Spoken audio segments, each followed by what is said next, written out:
હું છું ડોક્ટર તરુણ બેંકર અને આપણે વાત કરી રહ્યા છે ગુજરાતી સિનેમાની. આજે રિલીઝ થઈ રહી છે ગુજરાતી ફિલ્મ જીવ. અહીં કોઈ માનવના જીવની વાત નથી, અથવા એવું પણ કહી શકે કે પેરેલલી માનવ અને પશુના જીવની વાત છે. વાર્તા છે કચ્છના વેલજીભાઈની, જેમણે એનિમલ વેલફેર એટલે કે પશુઓના સંવર્ધન માટે, એમની રક્ષા માટે જે અભિયાન કર્યું, એની આ રિયલ સ્ટોરી પરથી બનેલી ફિલ્મ.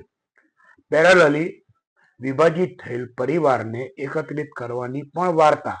કારણ કે જે ટ્રેલર ઉપરથી લાગે છે કે રૂરલ કચ્છ અને મોડર્ન સિટીના જે તાણાવાણા જે સંબંધોના એને આમાં વણી લેવામાં આવે છે, પરંતુ મૂળ વાત છે એનિમલ વેલફેરની, અને આ ફિલ્મ સત્ય ઘટના આધારિત છે.